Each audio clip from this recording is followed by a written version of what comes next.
Bonjour à toutes et à tous et bienvenue dans TechPod, la chronique audio de Futura dédiée à l'actualité des technologies et de la mobilité. Je suis Emma Hollen et aujourd'hui on va parler d'hologrammes.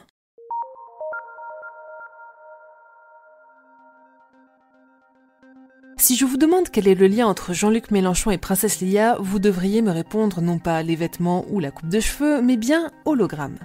Pour celles et ceux qui s'en souviennent, la campagne présidentielle de 2017 avait mis un pied dans le futur en permettant aux candidats d'extrême gauche d'assister à 2 meetings en simultané. Grâce à une projection vidéo savamment retransmise, ils donnaient l'impression de se tenir en chair et en os sur la scène d'Aubervilliers alors même qu'ils se trouvaient sur une autre scène à Lyon. C'est grâce à cette même technologie que nous avons pu ressusciter Elvis ou encore le rappeur Tupac le temps d'un concert, mais en réalité, il ne s'agit pas vraiment d'un hologramme. Pour revenir encore un instant au don d'ubiquité de Jean-Luc Mélenchon, il suffisait de changer de point de vue dans la salle pour se rendre compte que le procédé relevait plutôt de l'illusion d'optique. Au lieu d'un hologramme en 3 dimensions, la mise en scène s'appuyait sur une image en 2D projetée sur un panneau de verre incliné à 45 degrés.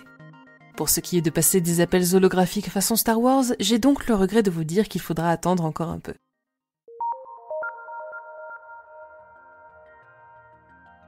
Jusqu'à maintenant, les inventions qui se rapprochent le plus du SOS de la princesse Leia sont les procédés d'affichage volumétrique.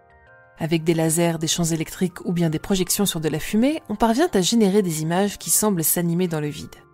En 2018, une équipe de la Brigham Young University, à l'initiative du projet simplement intitulé Princesse Leia, était parvenue à créer des images flottant dans les airs grâce à des particules de matière déplacées selon un trajet spécifique à l'aide de faisceaux laser. Mais là encore, toujours pas de véritable objet en 3 dimensions visible sous tous ses angles.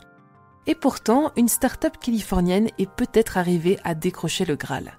Elle s'appelle Lightfield Lab et sa technologie porte le nom de Solid Light. Alors comment ça marche ? Tout repose sur un écran de 28 pouces composé de 2,5 milliards de pixels. Pour rappel, un écran 4K c'est déjà 8,2 millions de pixels. Il ne s'agit pas non plus de n'importe quel pixel, puisqu'au lieu des classiques bleu, rouge et vert, on trouve des pixels capables de délivrer des nuances de couleurs précises. Et c'est crucial puisque c'est grâce à ces variations de longueur d'onde et leur jeu d'interférences que les chercheurs sont parvenus à sculpter un objet holographique en 3D que vous pouvez observer sous toutes ses coutures. L'entreprise américaine ne manque pas d'ambition et compte aller bien plus loin encore en créant des écrans dotés de 245 milliards de pixels.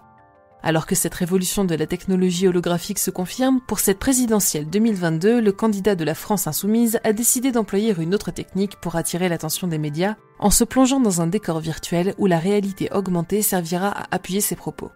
Alors, la France est-elle en marche ? On ne se prononcera pas sur la question. Mais le progrès technologique, lui, l'est bel et bien. Pour ne rien manquer de l'actualité technologique et scientifique, rendez-vous sur les plateformes de diffusion pour vous abonner à Fil de Science et à nos autres podcasts. Vous pouvez désormais retrouver la chronique TechPod tous les jeudis matins sur Radio Nova dans la rubrique TechPaf. Si cet épisode vous a plu, pensez à nous laisser un like et un commentaire sur Tumult, ainsi qu'une note sur vos plateformes de diffusion préférées. On se retrouve la semaine prochaine pour un nouveau concentré d'actualité technologique. Bonne semaine à tous.